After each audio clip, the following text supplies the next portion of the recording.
Labdien! Mani sauc Madara Blumberga.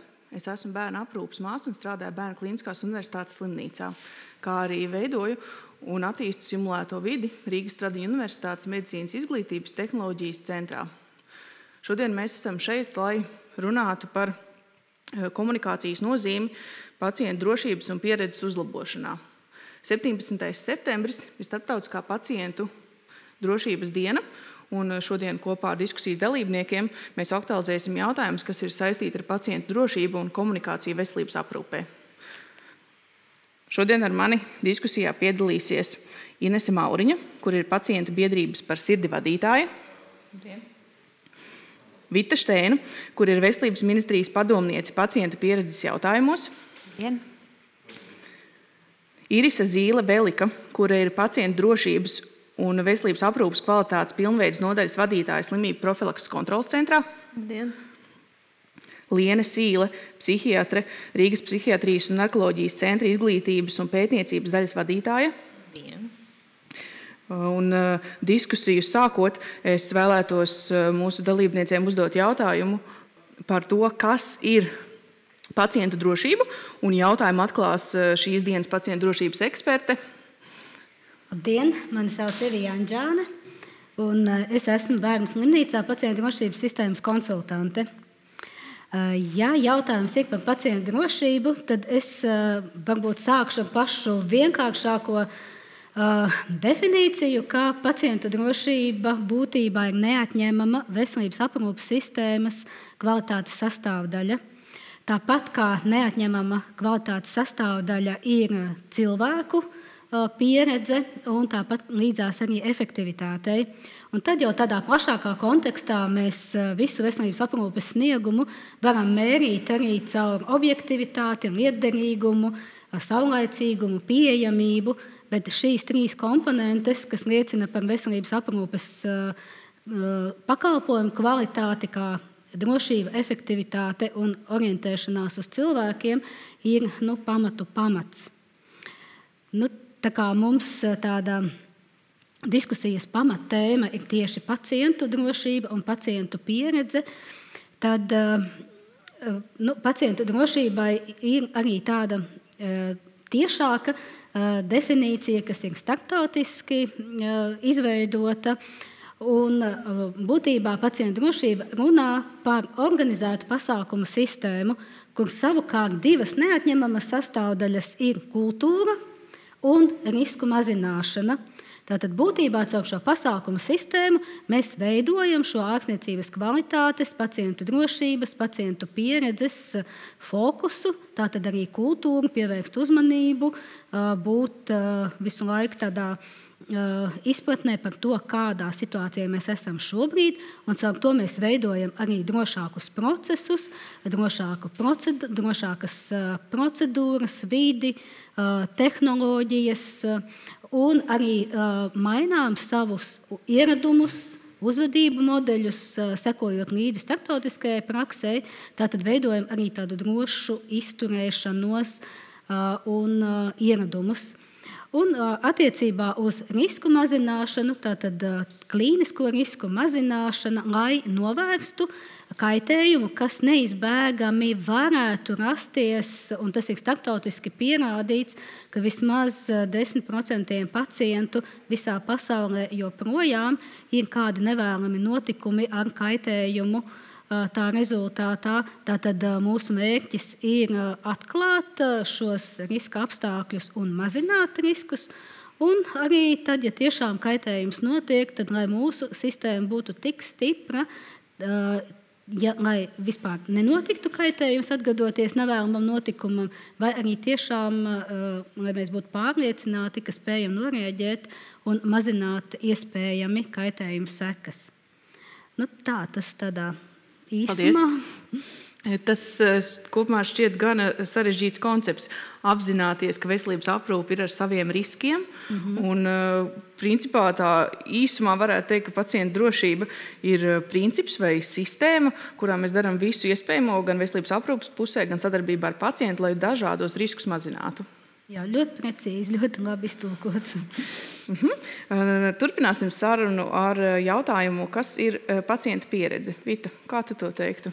Jā, pacientu pieredze kā termins, es teiktu, plašāk pasaulē tapa zināms 2000. Gadu vidū, kad Amerikā tika ieviesta pacientu pieredzes aptauja, un tās galvenais mērķis bija noskaidrot ne tikai, kā saka, klīniskos rezultātus un ne tikai saprast, kādi ir ārstniecības rezultāti tieši pacientiem slimnīcās, bet tieši kā viņi jutās hospitalizācijas laikā, kāda bija ne tikai viņu emocijas, bailes, sāpes, bet vai viņi jutās cieņpilni, vai viņi saprata skaidru un saprotam viņiem teikto informāciju un tā tālāk. Visi jautājumi, kas neskar klīnisko pusi, bet skar tieši sajūtas, ja tā var izteikties, un komunikāciju, ir pacientu pieredze hospitalizācijas laikā. Un tā oficiālā definīcija, ko ir izveidojusi Berila institūta organizācija, ir, ka pilnīgi visu aktivitāšu un pasākumu kopums, ar ko saskaras pacients un viņa tuvinieki arī ārstniecības laikā, ietekmē ir šī pacienta pieredze, plus vēl to ietekmē organizācijas iekšējā kultūra. Tas ir tas, kā mēs savstarpēji sadarbojamies, kā mēs savā starpā profesionāli komunicējam. To visu pacients, kā saka, caur rādu uzņem un jūt, un neverbāli arī saprot acu skatienu nozīmi. Un to vēl ir trešais elements, kas ietekmē pacienta pieredzi, ir paša līdzinējā iepriekšējā pieredze. Un, diemžēl ļoti bieži mēs dzirdam veselības aprūpē arī Latvijā atsauksmes no cilvēkiem par to, ka mums iepriekš ir bijusi kāda negatīva vai nepatīkama pieredze, kas turpina radīt trauksmi. Un, ja tu nonāc tajā pašā situācijā, tas, protams, satrauc vēl vairāk un, attiecīgi, tas arī ir jāņem vērā.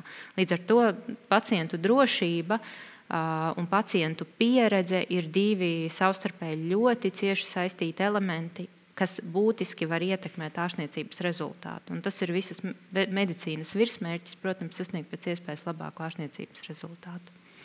Cik interesanti. Tad sanāk tā, ka nepietiek ar to, ka es protu kā māsa labi iedurt, bet man patiesībā vajag arī tikpat labi pastāstīt pacientam un tuviniekiem, kā tas notiks, kāpēc tas notiks, un arī ļaut pacientam apzināties šos iespējamos riskus, kas ir saistīti ar šo vienu dūrienu, kur es veikšu. Slimību profilakses kontroles centrs ir soli uz augšu vai uz priekšu jautājumos, kas ir saistīti ar pacientu pieredzi. Un Iris ir gatava dalīties ar pirmiem datiem. Jā. Nelielai atkāpēji, tad kā jau tu, Madara, sākumā minēji, kad saistībā ar pacientu drošības dienu, ko rīko PVO, tad arī šogad ir tieši šī aktuālā tēma, kas ir saistīta ar pacientu iesaisti pacientu drošībā. Un, protams, lai pacienti būtu iesaistīti, lai viņi būtu līdzatbildīgi, lai viņi izprastu, kas ar viņiem tiek darīts, kāpēc, lai viņi nebaidītos uzdot jautājumus. Un arī, kā Vita runāja, lai tātad šī viņu pieredze, saņemot noteikto veselības aprūpes pakalpojumu, būtu maksimāli, tā teikt, pozitīva. Līdz ar to ir, kā primāri, ir ļoti būtiski tātad šī komunikācija, par ko šodien arī mēs runājam. Un arī pētījumi to pierāda, ka saistībā, ja ir tātad labāka šī komunikācija, ka arī gan pacientu drošību uzlabojas, gan arī veselības aprūpes kvalitāte un arī iznākumi jau. Un gribu arī pieminēt Berila institūta pētījumus, kas ir tieši saistīti ar pacientu pieredzi un to, ko vēlas sagaida veselības aprūpes pakalpojumu saņēmēji. Jo arī šajā pētījumā tātad tieši komunikācija ir numur 1, jeb tā top vērtība, ko tad norāda pacienti. Un jau arī tas izpaužas vairāku gadu garumā. Ja mēs skatāmies 2020. gada datus sīkāk vēl šī institūta pētījumā, tad mēs redzam top 5, joprojām ir tātad šī komunikācija, kas ir svarīga, lai būtu skaidra, saprotama. Nākamais ir, ka pacienti vēlas tātad tikt uzklausīti, un trešais ir skaidra aprūpes plāna arī nodrošināšana, kas liecina par to, ka pacients arī vēlas vairāk tikt iesaistīts gan lēmumu pieņemšanā, gan lai ir šī kopīgā lēmuma pieņemšana, respektīvi viņš vēlas būt vairāk arī iesaistīts savā šajā veselības aprūpē. Un kā ceturtais top ir jautājumu uzdošana, izprotot vajadzības un vēlmes, respektīvi tātad pacients arī vēlas aizvien vairāk, lai viņš tiktu iesaistīts diskusijā, lai viņš nebaidītos uzdot jautājumus, lai viņš saņemtu saprotamas atbildes. Un kā top 5, tātad kā cieņa un pieklājība, lai pacientam tātad arī šīs ir vērtības. Un, jā, tad, kā tad ir Latvijā, ko stāsta mūsu pirmie dati, kas ir no pacienta ziņotās pieredzes mērījumiem, un vēl piebildīšu to, ka, kā arī Vita minēja, ka kā tad izmērīt šo pacientu pieredzi, jo, protams, mums ir arī vajadzīgi, ņemot vērā, ka pacientu pieredze ir saistīta ar daudz dažādām arī emocijām, pacientam, individam, bet mums ir vajadzīgi kaut kādi vienoti principi, mērījumi, kvantitatīvā aspektā, lai mēs varētu tātad gan salīdzināt iestādes, savu dinamiku analizēt, gan arī starptautiski varbūt skatīties. Līdz ar to ir arī izstrādāti tātad šie vienotie instrumenti, anketas, kur tad pēc vienotiem parametriem, jautājumu blokiem tas tiek analizēts. Un arī Latvijā 19. gadā aizsākās šie pacientu ziņotā pieredze, un tātad pirmie dati liecina, ja mēs skatāmies tātad šo komunikācijas bloku, šeit ir attēloti top box rādītāji, jeb respektīvi tas nozīmē, ka tātad pacientu visvēlamākā, jeb tātad šī pozitīvā atbilde. Ja, piemēram, šis konkrētais jautājums par komunikāciju atbilžu varianti būtu sadalīti vienmēr, bieži, dažreiz, tad pārsvarā mēs skatāmies tātad šo augstāko kategoriju, kas ir arī attēlota datos. Un redzam, ka vidēji pacienti norāda, ka vienmēr ir saņēmuši uz uzdotajiem jautājumiem saprotamas atbildes no 60–70% gadījumu. Taču, ja mēs skatāmies jau pa speciālistu grupām, tad ir arī atšķirības vērojamas. Un ārstiem vidēji tie 75%, māsām ārsts palīgiem vecmātēm 68%, un jau atkal nedaudz zemāk no citiem darbiniekiem. Un pozitīvi vidēji 70% gadījumu pacienti ir novērtējuši sadarbību starp ārstniecības personālu, kas arī ir pozitīvi. Taču mēs redzam, ka vidēji tātad šie 30% gadījumu ir daudz dažādas, varbūt nepilnības, biešas neskaidrības, ko tad ir iespēja atkal uzlabot. Ja skatāmies jautājumu kopīga lēmuma pieņemšanā, tad arī 75% vidēji gadījumos pacienti norāda, ka pietiekami viņi tika iesaistīti lēmumu pieņemšanā par ārstēšanas procesu, un arī, ka viņiem tika izskaidrota un viņi saņēma pietiekami saprotamu informāciju par dažāda veida, varbūt riskiem, komplikācijām, kas varētu būt ārstniecības procesā. Un arī līdz ar pirmajiem slaidiem, ko es rādīju un ko runājām, tad redzam, ka ļoti būtiski ir pacientiem šī kopīgā lēmuma pieņemšana, lai viņi tiktu iesaistīti pilnvērtīgi arī savā aprūpes procesā.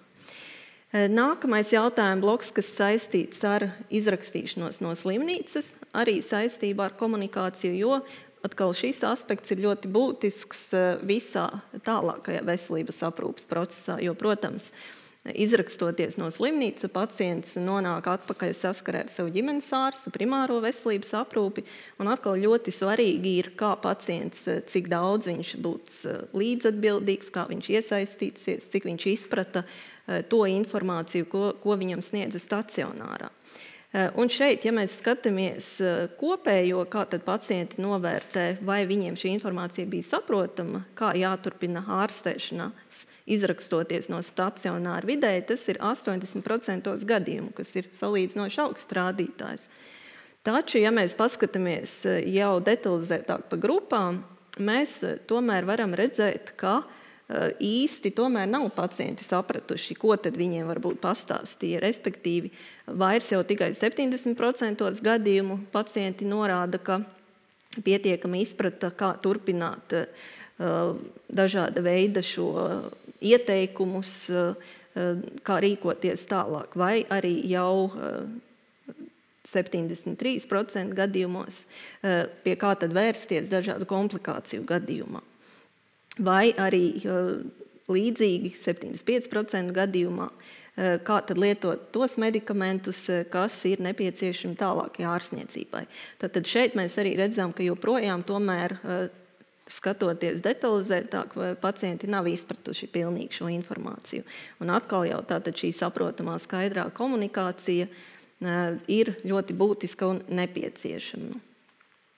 Un arī, kā Evija atkal minēja par pacientu drošību, kas arī ir atkal ciešā saistībā gan ar pacientu pieredzi, gan ar komunikāciju. Arī šeit šis jautājuma bloks mēs redzam, ka ir, tā teikt, vieta uzlabojumiem. Jo saistībā ar pacientu drošību un medikamentiem mēs redzam, ka vidēji 60% gadījumu vienmēr ārstniecības personāls tātad ir pastāstījis par to, kādam nolūkam tas ir paredzēts. Savukārt tikai jau vairs 40% vidēji gadījumu saprotamā veidā ir izskaidrots par dažādām komplikācijām un blakus parādībām. Līdz ar to redzam, ka ļoti daudz, 60–40% gadījumu pacientiem ir palikusi neskaidra informācija, ko viņi būtu vēlējušies saņemt. Kā arī vēl saistībā ar drošību ļoti būtisks gan saziņā, gan komunikācijā, gan tālāk jau šīs drošības uzlabošanā ir par identifikāciju. Un arī šeit mēs redzam, ka tikai nedaudz vairāk kā puse vienmēr ārstniecības personas ir pārbaudījušas tātad pacientu identifikāciju. Un šeit arī, protams, ir nepieciešama gan ārstniecības personām vērst uzmanību uz visiem nepieciešamiem procesiem, gan arī pašiem individiem būt izglītotiem un saprast, ja lieku reizi tev ārstniecības persona jautā tev vārdu, uzvārdu, tas nenozīmē, ka viņš varbūt neseko līdzi vai ir aizmirsis, bet gluži tāpēc, ka tas tikai uzlabo pacientu drošību un tātad jau, lai tiešām saņemtu atbilstošo šo veselības aprūpes pakalpojumu. Tas tad ieskatam no tādiem pirmajiem jau esošajiem datiem, ko tad sniedz mums stacionārās ārstniecības iestādes, un arī mēs turpinām jau uzkrāt šos datus un ceram uz vairāk slimnīcu iesaisti un arī, kas notiek. Līdz ar to, jā, mēs varam būt ļoti pateicīgi, ka šāda informācija jau valstiskā līmenī vienotā ir pieejama. Jo, protams, stacionāri katrs individuāli var arī veikt dažāda veida vēl citas aptaujas, lai noskaidrotu sevi interesējošos jautājumus. Varbūt vēl piebildīšu, ka šobrīd Latvijā ir apmēram vidēji 50% slimnīcas iesaistījušās, un šo pacientu pieredzes aptauju tieši stacionāri pacientiem ir ieviesušas. Un no 24. gada būs obligāts pasākums visām slimnīcām šo aptauju ievies, jo tas ir pamats būtībā, lai novērtētu vismaz pacientu pieredzes aspektus, ārstniecības kvalitāti, ja tā var teikt. Un vēl piebildīšu, ka manuprāt, mēs esam vienīgā valsts pasaulē, vismaz cik es esmu diezgan daudz pētījusi un arī darbojoties Berela institūtā, es neesmu dzirdējusi, ka kādā valstī būtu tik liels procents ar slimnīcām tiešām iesaistījušies. Jā, mums ir maz slimnīca, tā ir taisnība, bet jebkurā gadījumā, manuprāt, šī ir viena labā praksa, ar ko mēs noteikti varam lepoties. Paldies. Lieliski piebildi. Es tieši būtu jautājis, cik slimnīcās tad šī aptauja ir aktuāla, cik slimnīcās pacienti var sniegt viedokli par savu aprūpas kvalitāti. Paldies par doto informāciju. Dati jau kopumā lieliski izskatās. Vairumā gadījumu virs 50% ir pozitīvās atbildes no pacientiem un no sabiedrības. Vai, un tas tāds mums apdomāšanai jautājums, vai varētu būt tā, ka pacienti neizprot, kas viņiem tiek prasīts, un kāda ir pacientu līdzjūtība un līdzatbalsts šiem veselības aprūpes pakalpojumiem, kas ir tas, ko pacienti kopumā saprot ar veselību, veselības uzlabošanas pasākumiem. Un šo jautājumu par to līdzatbildību un spēju līdzdarboties es vēlos uzdot Inesei, biedrības par sirdi vadītājai. Jā, paldies. Patiesībā šie skaitļi, kā jūs arī teicāt, viņi izklausās ļoti labi. Ir liels prieks tiešām, kad mūsu slimnīcas ļoti aktīvi iesaistās tajā un cilvēkiem ir iespēja sniegt arī šo atgriezenisko saiti un tā tiek jautāt no pacientiem. Mūsu kā biedrības pieredze varbūt nav tik iepriecinoši iespējams, tāpēc, ka pie biedrības vēršās cilvēki, kuriem ir lielāks, kuri ir saskārušies ar nopietnām problēmām vai arī kuri ir prasīgāki. Un tas, ko mēs redzam ka ir tomēr ļoti liels problēmas ar komunikāciju. Un lai arī patiešām ir uzlabojusies savstarpējā komunikācija ar ārstiem, ar medmāsām, ar citu medpersonālu, salīdzinot, paskatoties pat dažus gadus iepriekš, ar vien pieauga šī komunikācijas loma sadarbībā ar pacientiem. Un pacienti kļūst prasīgāki. Tas arī ir fakts. Un es domāju, ka ir ļoti būtiski arī paskatīties uz šiem rezultātiem, kas ir no slimnīcas, jo mēs, teiksim, paskatāmies pa medikamentiem, mēs redzam, ka tur ir puse apmēram ir sapratusi, un kāds ir ārstēšanās rezultāts. Un mēs redzam, ka pacienti nav pietiekami līdzestīgi, viņi atkārtoti tiek hospitalizēti un saskarās veselības komplikācijām, un tas bieži vien sāk šajā ārstniecības iestādē, kur ir iztrūcis šis posms, šī saruna, nav saņemta pietiekoši daudz informāciju, iespējams arī kaut kādu komunikācijas materiālu varētu palīdzēt, ko pacients var aiziet mājās, jo tur uz vietas jau viņš, jā, labi, viss skaidrs. Un tajā brīdī, kad viņš ir mājās, tad jau viņš sāk par to pārdomāt. Tā kā noteikti ir daudz lietas, kuras varētu uzlabot un skatīties arī kopumā. Un jūs arī minējāt, ka būs arī citās slimnīcās Latvijā, tad es domāju, ka šī aina varētu pamainīties uz dažādām pusēm, jo tā pieredze ir ļoti, ļoti dažāda pacientiem arī dažādos Latvijas reģionos. Es pilnībā piekrītu, dati neatspoguļo visu notiekošo. Mums vienmēr jāpaturprātā arī tie procenti, kur ir slikto pieredzi, kas notiek tajos gadījumos. Viņi raksta internetā, Facebookā. Es domāju, ka tur mēs varētu uztaisīt vēl lielu atsevišķu pētījumu par pacientu pieredzi. Jā, tā tas noteikti varētu būt.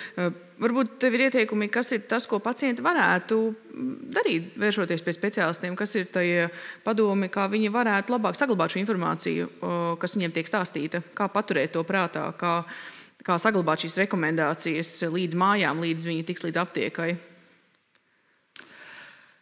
Es teiktu, ka tas, ko mēs runājam, ir komunikācija ir viens, uzsākt šo sarunu, otrs ir arī iedot šo informatīvo materiālu, kas bieži vien arī mūsu laikos šķiet, visu taču var atrast internetā, un patiesībā var, bet tur ir tik daudz visa kā, ka beigās tu vairs īsti nezini, un arī ir ļoti daudz arī viltus informācija. Līdz ar to mēs uz to pilnībā nevaram paļauties. Tā kā vislabāk būtu, ja mēs varam iedot arī šim pacientam šo informāciju, ko viņš var pārskatīt arī mājās ar saviem tuviniekiem. Un arī ļoti svarīgi, un arī to arvien vairāk arī praktizē dažādas ārstniecības iestādes, ļaujot līdzi nākt uz konsultācijām ģimenes locekļiem. Jo tā ir iespēja arī izstāstīt, jo bieži vien pats pacients, īpaši pacients gados, ir varbūt satraucies vai neatcerās un dažādas tās situācijas, bet ģimenes loceklis, kurš arī pēc tam atbalsta pacientu ārstēšanās ceļā, arī ir ļoti nozīmīgs atbalsts, kurš arī var palīdzēt šo informāciju, kas saņemta no ārsta, arī nodot tālāk. Par tām aptaujām vēl es vēlējos piebilst arī to, ka bieži vien pacienti nepiedalās, un iemesls, kāpēc mēs arī sakam, kur ir atnākusi anketa, tad aizpildiet, pastāstiet. Bet tā jau nekas nemainīsies. Kas no tā mainīsies? Vai tad to vispār kāds ņem vērā? Tā kā tu uzraksti krustiņa pēc, mums ir skaisti uzvilktas, sazīmētas tabulas, mēs tur paskatāmies viņas, bet kas notiek tālāk? Varbūt, kad arī jums kā ekspertiem ir zināms, ka tas tiešām tiek ņemts vērā un ka slimnīcas tiešām šos datus izmanto un tiešām arī cenšas uzlabot šos rezultātus. Jā, šis ir ārkārtīgi vērtīgs jautājums. Pie tā mēs atgriezīsimies mazu mirklīti vēlāk. Jo ir ārkārtīgi svarīgi saprast, kāpēc es atbildu, ko man dos, ja es atbildēšu slimnīcai par savu pieredzi, vai man ir jēga veltīt savu laiku un pacietību tam, lai godprātīgi atbildētu, ja nebūs pretī nekādi uzlabojumi. Taču pirms turpināt tālāk, es vēlējos vēlreiz atgriezties pie tā punkta, ko tad pacients var darīt. Un, manuprāt, lielisks ieteikums ir tas, ka pie pacienta uz vizīti, uz izrakstīšanās dienu slimnīcā drīkst nākt viņa piederīgais, un tam nav jābūt ģimenes radiniekam, tam nav jābūt precētam dzīvesbiedram vai kā citādi. Tas var būt jebkurš cilvēks, kuram šis pacients uzticas. Tā ir noteikti laba prakse, kuru ievērot, un tas būtu jāmācās gan mūsu veselības aprūpē strādājušie, gan pacientiem to būtu jāzina. Papildus tam es varētu ieteikt arī tādas nedaudz vienkāršākas metodas, kuras pacienti varētu izmēģināt, piemēram, sarunā pirms ar māsu vai ārstu vai ar kādu citu speciālistu lūgt šo sarunu ierakstīt savā telefonā. Un apusēja vienošanās mutiski nozīmē, ka mēs to sarunu pēc tam varam noklausīties mājās. Un pacients pilnīgi noteikti zinās, kā rīkoties ar saviem medikamentiem, kad nākamreiz kur un kā doties. Vai tā pati informācijas pieejamība internetā ir svarīga, ka tā ir, ka slimnīcas mājaslapas un veselības Aprūpas veicinātāji arī slimību profilakses kontroles centrs ievieto informāciju, bet ne visiem tā būs pieejama. Ne visi varēs izlasīt, ne visi varēs atrast, un tas pamats paliek tomēr tā 1 vai 2 konsultācijas, kuras ir veselības aprūpas speciālistam.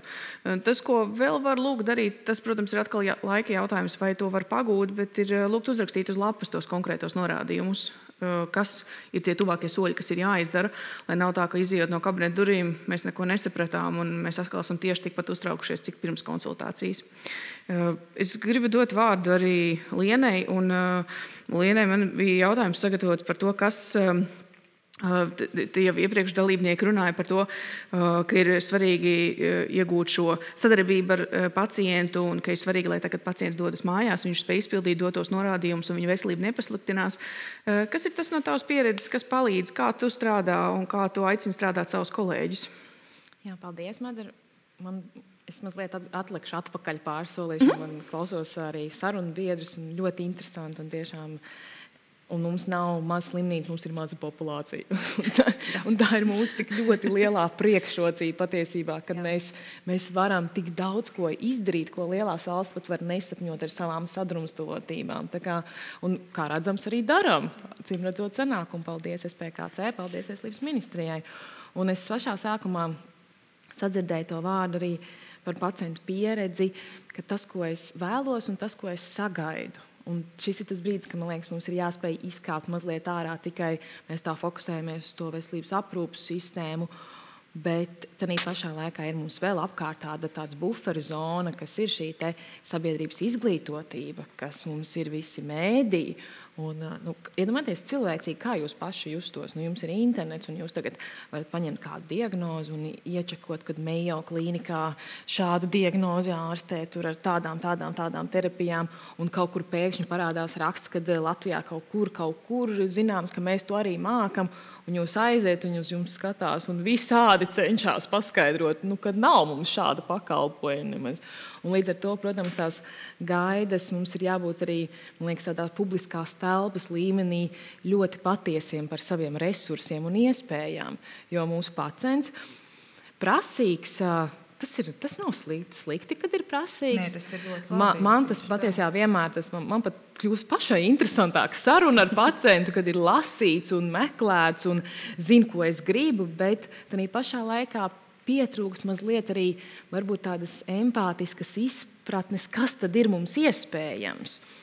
Tas, es domāju, arī būtu viena lieta, ar ko mums būtu jārunā biežāk, ko mēs varam, un mēs jau cenšamies un tomēr daram. Un man tas neliekās, tur tie rezultāti ļoti pārsteidzoši, kad ir tur tie 70% tās labās atbildes, jo, ziniet, parasti jau kā mēs slimnīcā mēs dikti motivējam, visādi motivējam pildīt anketas. Un es parasti jau tiem, kam bija tā labā pieredze, bet man viss ir labi, ko es tur rakstīšu, viss ir kārtībā. Tā kā tie svaru kausi arī pētot, kuri vairāk aizpilda, kuri mazāk aizpilda šīs te atsauksmes anketas. Es ticētu tam, kā tas ir šobrīd. Un visticamāk, ka tad plus mīnus tā vidējā temperatūra ir vieta uzlabojumiem, bet mēs jau sākam no tāda mierīgas jūras tomēr plus mīnus. Protams, būs lielāks spektrs, tad jau arī redzēsim, kas tur pamainīsies. Un par biedrības pieredzi es esmu pilnīgi pārliecināta, ka cilvēks, kuram šī pieredze nav bijusi tāda, kāda viņš to vēlās, kuram ir bijuši šķēršļi, kuram ir bijuši grūtības, izmisums un arī ļoti smagas vilšanās, tas būs tas cilvēks, kas meklēs vēl papildus resursus, un pacientu biedrība ir tā vieta, kur ir jāmeklē šis papildus resurss. Līdz ar to varbūt ikdienā, ja man ir ļoti liels slodzi, daudz strādājot, es aizmirstu, kas ir psihiskas veselības norma, jo es katru dienu tikai redzu varbūt kaut ko citu. Tad varbūt jums ar brīžiem pacientu biedrībā liekas, ka baigi traki mums tiet, bet varbūt tā īsti arī nav līdz galam. Un tas jautājums par komunikāciju, es pārstāvu arī izglītības un pētniecības daļu savā slimnīcā, tas ir pavisam noteikti arī es domāju, ka tas ir svarīgākais. Un tas patiesībā ir pirmais, ar ko mēs varam reāli sākt un darīt. Un arī mēs savā slimnīcā rīkojām apmācības personālam. Jo liekas tā, kā psihiatrijas klīnika, lielākā slimnīca, un jūs rīkojat apmācības personālam, kā vēl runāt.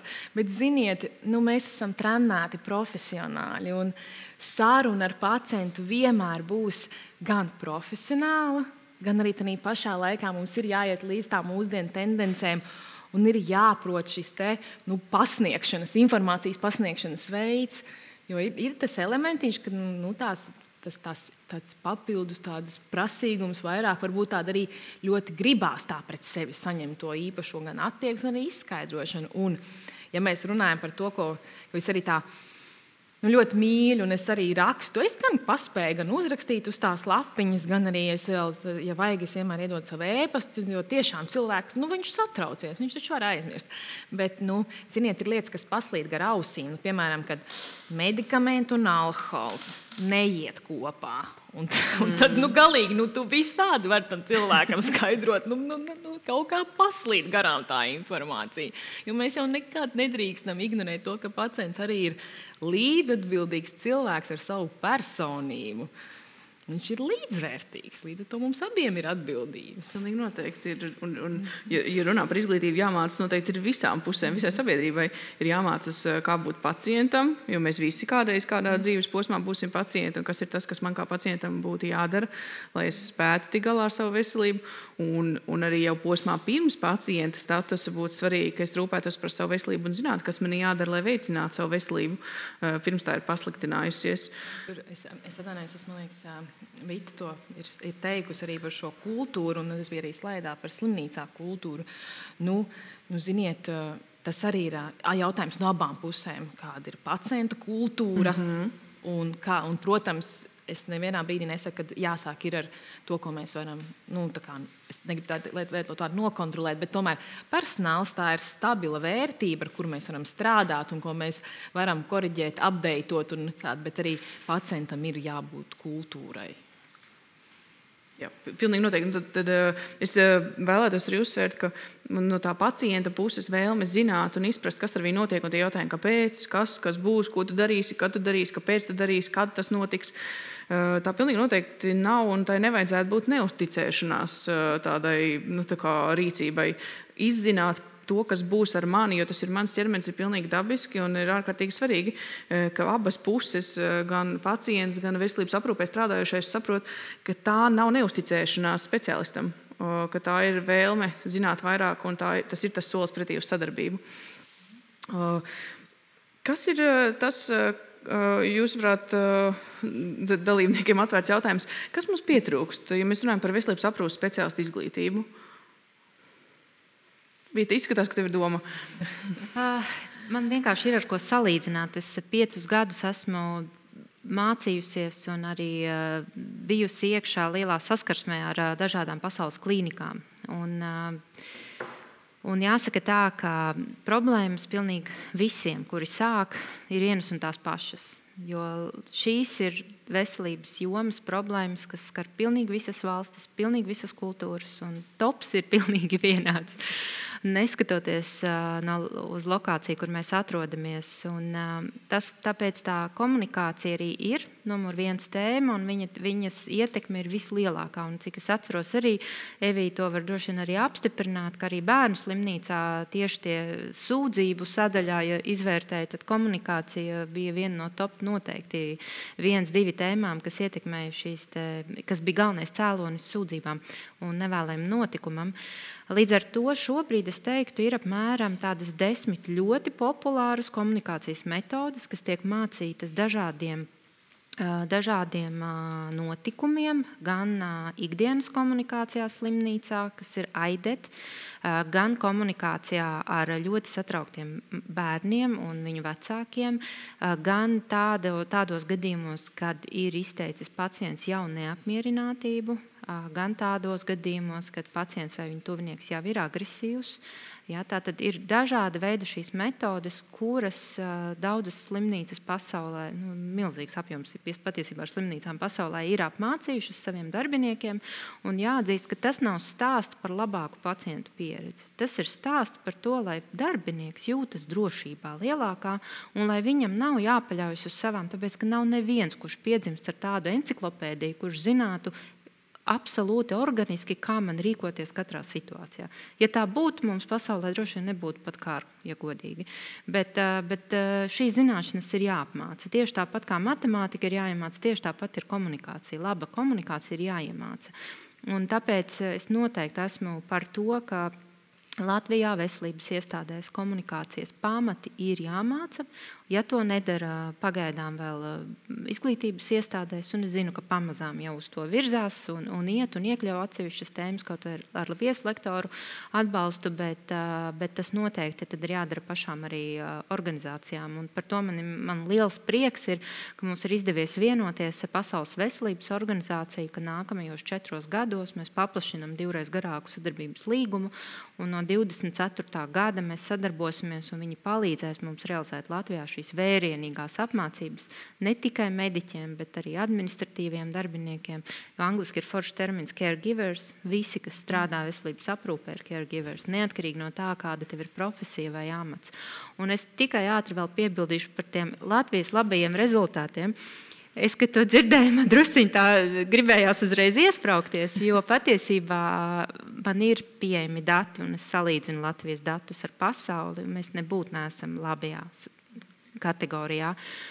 Mums ir ļoti uz ko tiekties, vismaz par 20% punktiem. Mums ir jāaug, lai mēs pietuvotos tam pasaules vidējam līmenim, bet mēs šobrīd tiešām strādājam mazgadus. Var teikt, ka mēs lielākajā daļā slimnīcu tikai vispār šo instrumentu ieviešam, un es ceru, ka Pasaules veselības organizācija mums palīdzēs pēc tam piedzīt un šo komunikāciju daudz labāk uzlabot.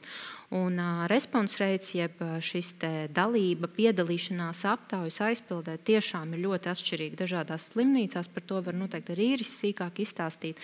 Dažās ir ļoti labi, bet katrā ziņā evidence skaitās tajā brīdī, kad ir atbildējuši 20% no uzrunātajiem. Un to mēs šobrīd vidēji ar šīm 50% iesaistītām slimnīcām sasniedzam. Tā kā būtībā mēs esam apmierināti ar to rezultātu.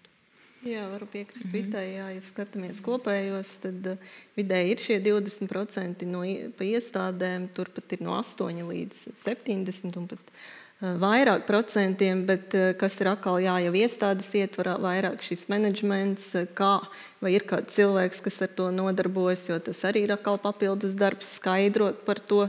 Un kā jau jūs minējat, arī par to, cik pacients pats reāli izprot šos jautājumus, lai ir tātad šis darbs un lai tiktu aicināti pacienti atbildēt. Jo arī mēs, SPKC, citreiz arī saņemam no iedzīvotājiem atsevišķus ēpastus, kur viņi izsaka savu kaut kādu neapmierinātību, visbiežāk, protams, par kādu ārstniecības iestādi vai pakalpojumu, un tad primāri mēs viņiem arī jautājam un rakstam, bet vai jūs primāri griezāties konkrētajā ārstniecības iestādē vai arī aizpildījāt to aptauju.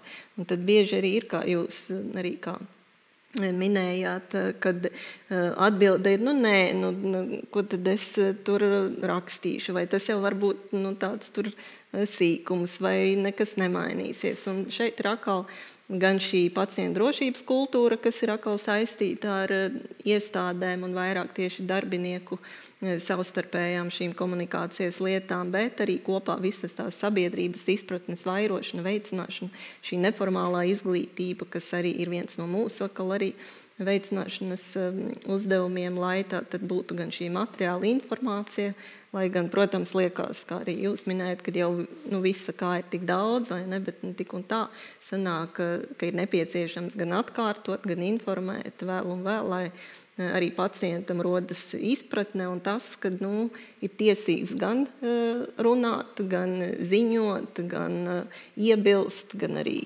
tāpat laikā arī pozitīvos piemērus pateikt paldies, jo ne tikai viss ir slikti, arī daudz, labas lietas notiek. Šī pacienta pieredzes aptauja, par kuras datiem mēs runājam, tā ir anonimizēta aptauja.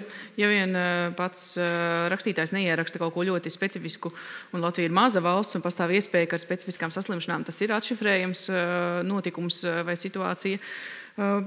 Kādas ir tās iespējas slimnīcā rīkoties, saņemot aptauju rezultātus, apkopojumus? Evī, varbūt varat padalīties par to, kas ir tas, ko slimnīcas var darīt, saņemot šos aptaujas rezultātus? Kas ir tas, ko slimnīca jau varbūt dara? Es varbūt paturpinot Vitas teikto par rezultātiem, es nebūtu tik optimistiska par tiem 70–80%, jo mēs varam paskatīties tātad no otras puses, ja, ka tie ir 20, pat 30% pacientu, kuri tātad kaut ko nav sapratuši, un ja tas ir saistībā ar zālēm, tas palielina kļūdu risku.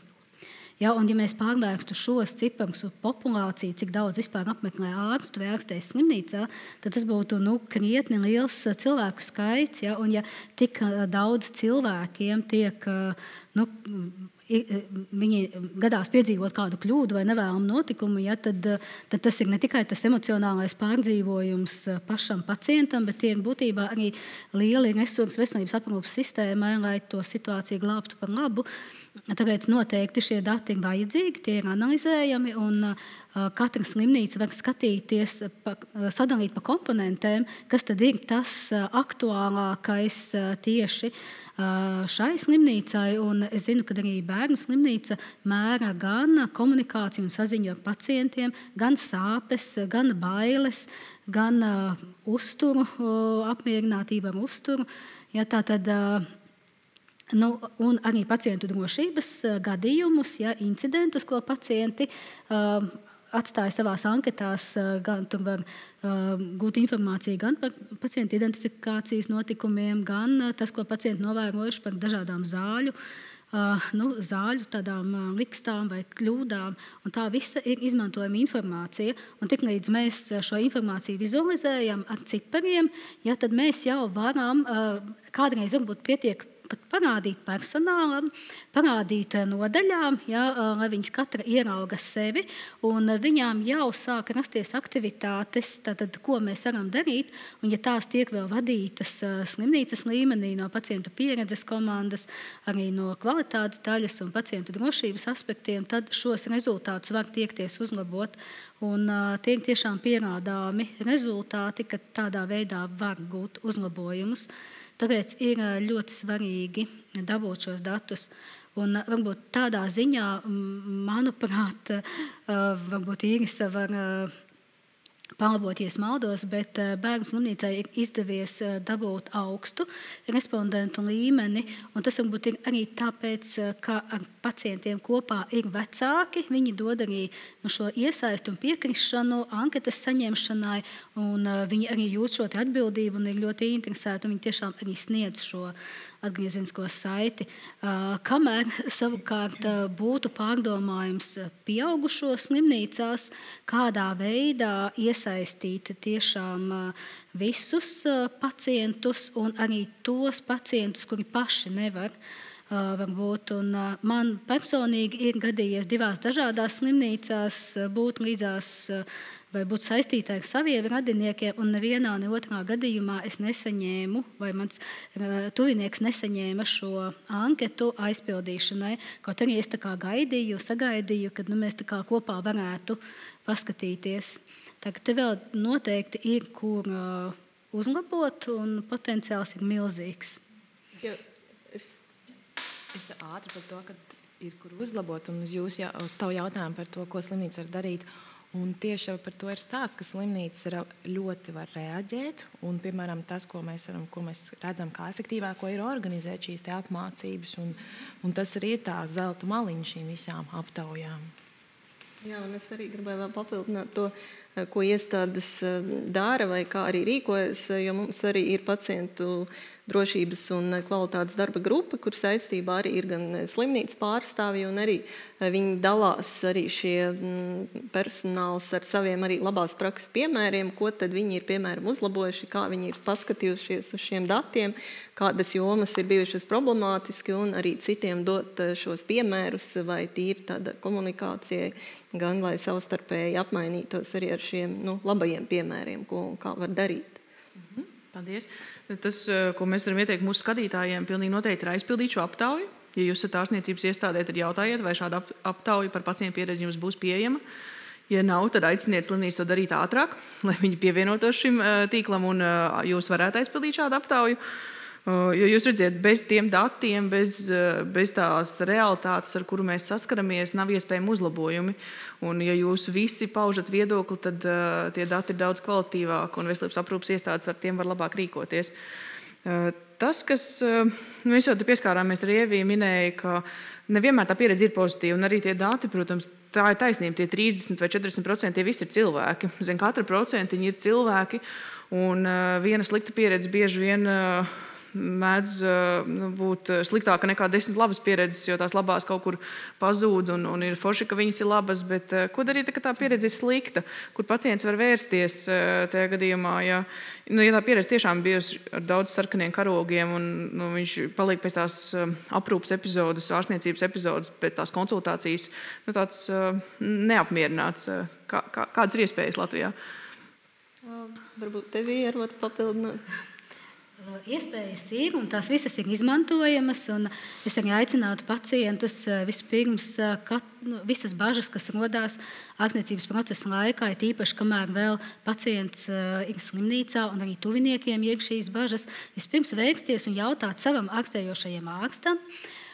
Ja tad vēl paliek kādi jautājumi, noteikti ir virsārsts vai vēl kādi klīniskie vadītāji.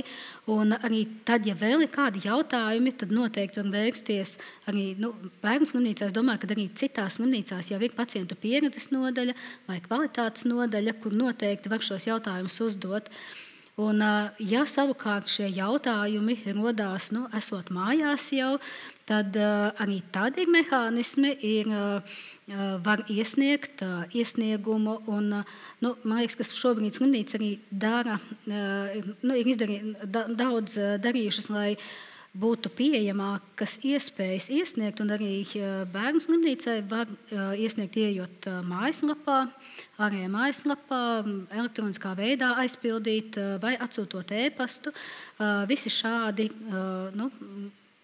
pieteikumi vai iesniegumi, neapmierinātības tiek izskatītas, analizētas, izrunātas kopā ar attiecīgajiem profesionāļiem, meklējot arī kas tad bija par pamatu šādām pacienta bažām un ko mēs varam darīt, lai gan pieredzi, gan drošību, gan kvalitāti procesos varētu uzlabot. Tas ir tas, ko mēs no šīs informācijas cenšamies arī gūt. Jā, es varētu arī vēl piebilst arī šai pašā pacientu pieredzes anketā arī ir šī atvērtā tipa jautājumi, kur var sniegt gan pozitīvu arī komentārus, gan arī negatīvos, kas ir anonīmā veidā. Un arī droši vien sarunu biedri var piekrist, ja gluži tiešām šī pieredze ir negatīva ar kādu jau negatīvu šo veselības iznākumu par aprūpi, tad, protams, ir arī citas institūcijas, kā veselības inspekcija, kur var jau griezties un iesniegumu rakstīt iedzīvotājs, jeb sūdzību, tautā vairāk zināms varbūt jēdziens, lai tā tad atrisinātu un analizētu visus šos jautājumus, kas ir bijuši. Paturpināšu Irisu par to, ka tās tendences pasaulē šobrīd ir drusciņu uz pretējo virzienu. Ja? Nevis iet ārā un sūdzēties un mēģināt meklēt taisnību ārpus slimnīcas sienām, bet tieši pretēji. Termins saucas service recovery. Grūti šobrīd atrast piemērotu vēl tulkojumu latviešu valodā, bet es pārliecināta, ka mēs līdz tam nonāksim.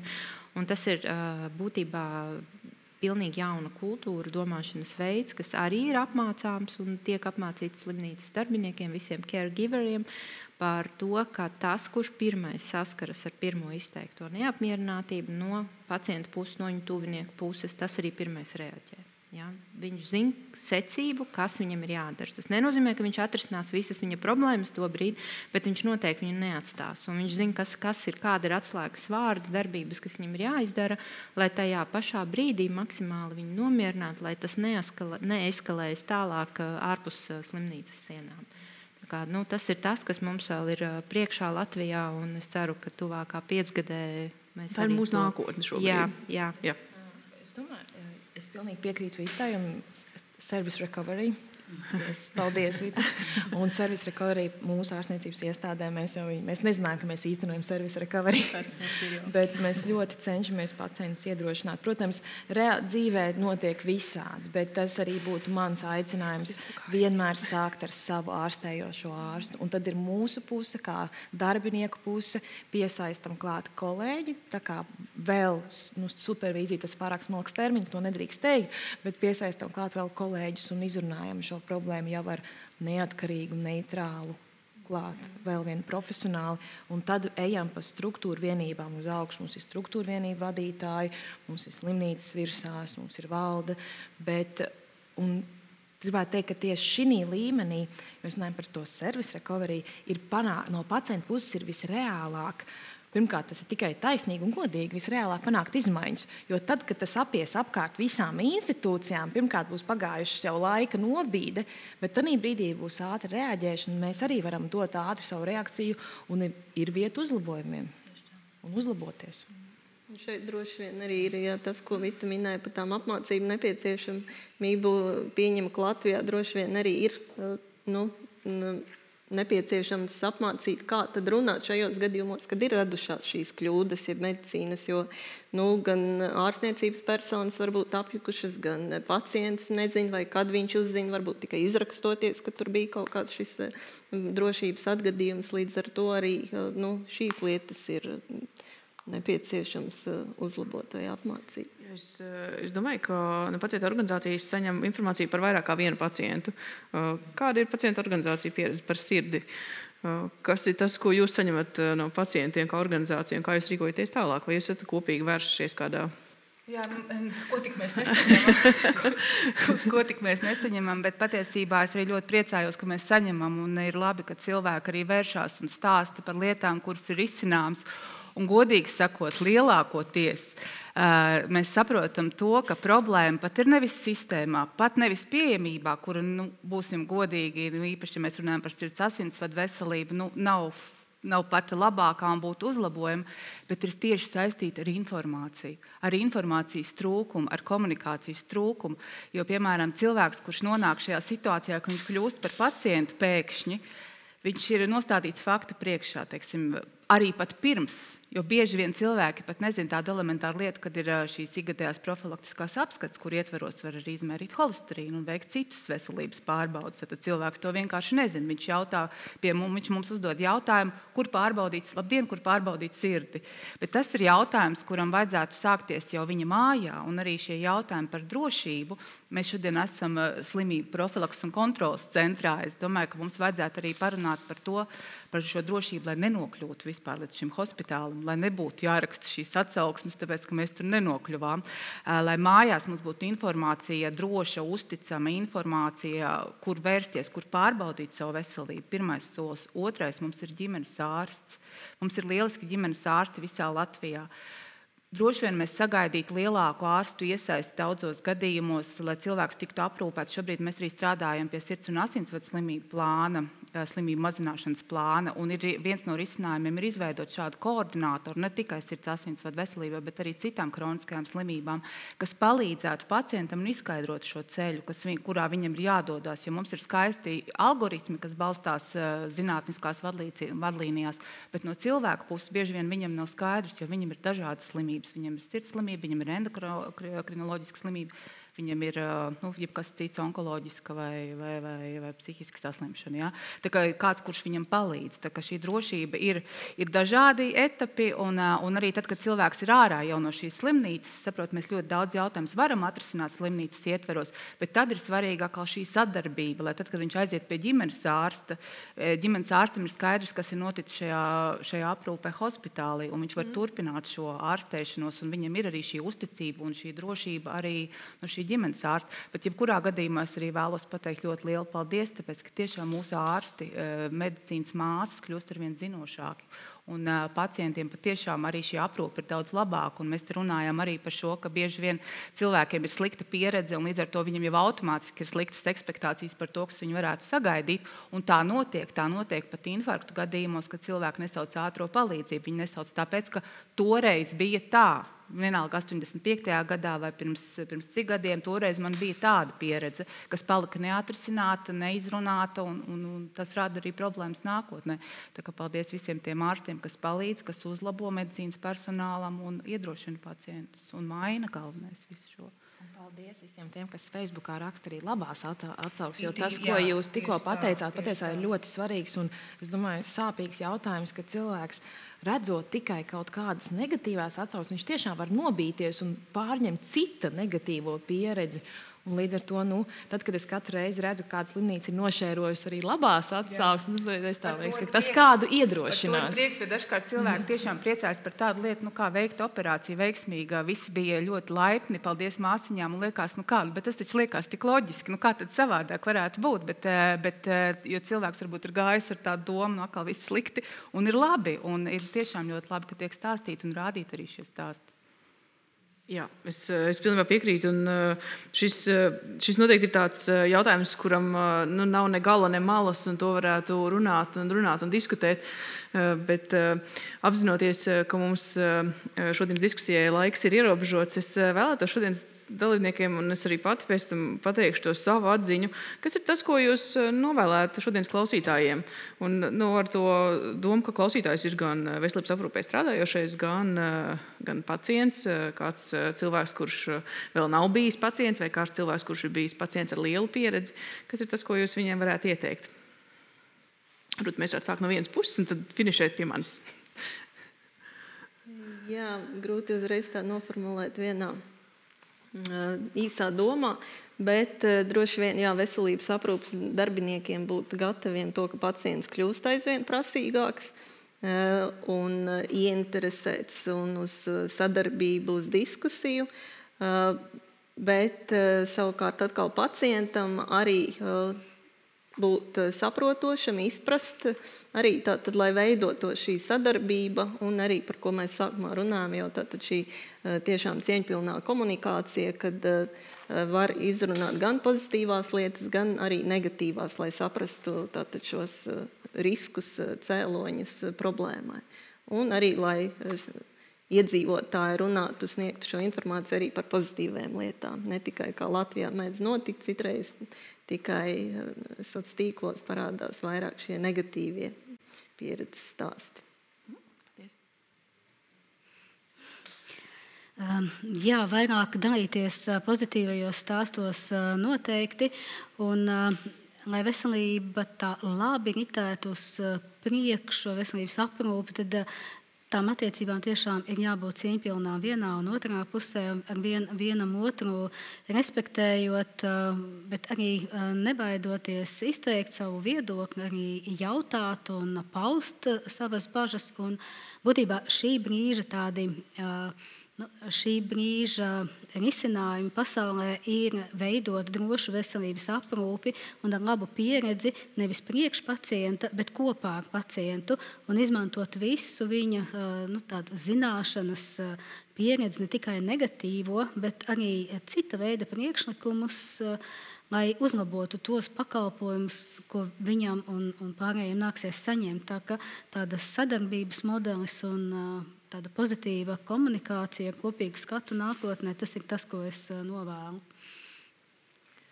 Jā, es pārveidošu nedaudz sakām. Par pacientu pieredzi man pārliecīgi mēs esam iekustinājuši Latvijā un pamazām, bet viņi tomēr attīstīsies un viss notiks. Un ar komandu, ar speciālistiem, kas mums ir, es ticu, ka šī joma attīstība ir drošās rokās. Mums ir paralēli ļoti aktīvi jādomā par veselības aprūpes nozares darbinieku pieredzi. Un tā ir joma, ko mēs praktiski nedaram Latvijā. Un tā ir saistīta divos līmeņos, gan organizāciju līmenī, gan iestāžu līmenī. Un šeit es gribētu uzrunāt visu ārstniecības iestāžu komandas, vadības komandas, vadītājus, nodaļu vadītājus un tā tālāk, kad ir lietas, kas nemaksā naudu vispār, lai uzlabotu darbinieku pieredzi. Un par to mēs arī varētu, cerams, kādreiz ļoti plašu diskusiju sarīkot, jo arī tur ir izstrādāts jau gatavas metodes, kas ir vienkārši jāpārņem, iegūglējot, tur visa informācija ir.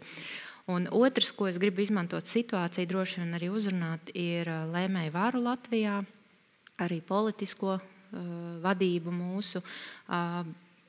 Ir ļoti grūti veikt tādas nozīmīgas izmaiņas bez šī arī politiskā atbalsta, un viņš ir vajadzīgs.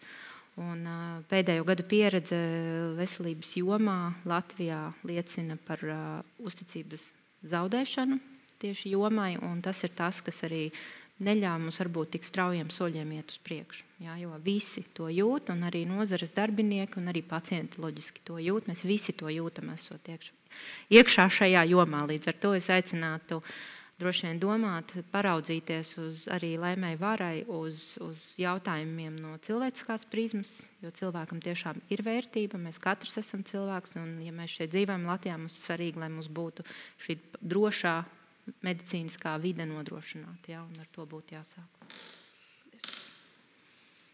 Jā, tas nopietnas.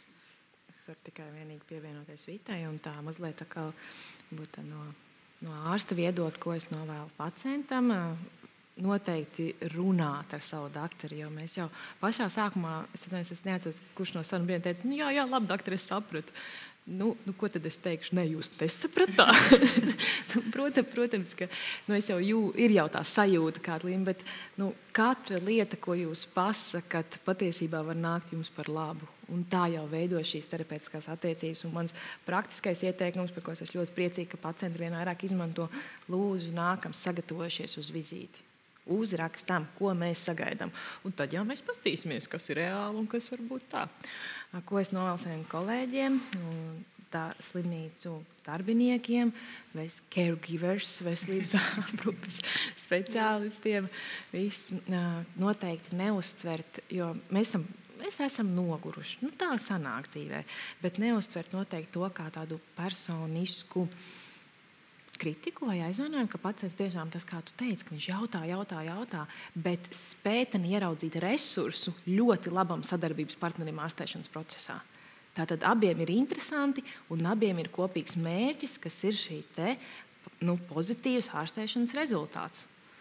Tālūk. Es vēlētos, no savas puses varbūt jau pat vairs nezinu, ko piebilst, bet man radās tāds asociācija ar salīdzinājumu par drošību, pacientu drošību ar drošību lidmašīnā. Jo vienam tas ceļojums ir garāks, vienam tas ceļojums būs visas dzīves garumā šajā lidmašīnā, kurā viņš iekāpj. Un tad jau parasti arī stjuards mums cenšas izskaidrot maksimāli saprotami, uzrunājot iespējamos riskus un rīcību. Un savukārt mums kā pasažieriem arī tas ir jāpieņem un jāsaprot un jāpaklausa un attiecīgās situācijās attiecīgi arī jārīkojās. Un labs vārds un smaids arī nemaksā neko. Es domāju, ka to mēs varam visi, gan pacienti, gan arī ārstniecības personāls no savas puses, lai cik mēs būtu noguruši, noslogoti, pārguruši un tam līdzīgi, bet tas noteikti uzlabos gan kopējo komunikāciju, gan arī sniegs rezultātu. Paldies. Šodienas diskusiju par komunikāciju un pacientu drošību un pacientu pieredzi noslēdzot, es arī vēlētos no sevis teikt, ka, manuprāt, ir svarīgi, ka mēs veselības aprūpē strādājošie apzināmies, ka pacients ir eksperts par sevi, ka viņš zina par sevi, par savām bailēm, par savām vajadzībām tādā cilvēciskā aspektā. Un, savukārt mēs veselības aprūpē strādājušie parasti ļoti labi zinām to, kas viņam būtu vajadzīgs no medicīnas viedokļa, no medicīnas aspekta, kāda trubiņa, kāds izmeklējums, kuras zāles būs tās īstās un vienīgās. Un mums šo vajag visu salikt kopā. Nedara, ka es zinu, un nedara, ka viens pacients pats par sevi zina. Un šīs sistēmas, pacientu drošība un pacientu pieredze ir tās, kas mūs var savienot. Mēs ieklausīsimies pacientu informācijā, tajā, ko viņi stāsta par to, kā mēs stāstījām, kā mēs rādījām un kā mums gāja aprūpes iestādē. Un savukārt pacienti varētu censties izzināt sevi, saprast, kas ir viņu vajadzības un kāpēc viņiem ir svarīgi, ka viņiem ir veselība. Jo bez veselības pratības, bez tā, ka pacienti paši vēlēsies savu veselību uzturēt un labot tajā brīdī, kad kaut kas ir labojams, nekas neizdosies. Paldies diskusijas dalībniekiem par šodienas diskusiju. Un skatītāji pilnīgi noteikti aizpildat pacientu pieredzes aptaujas. Vislabāk!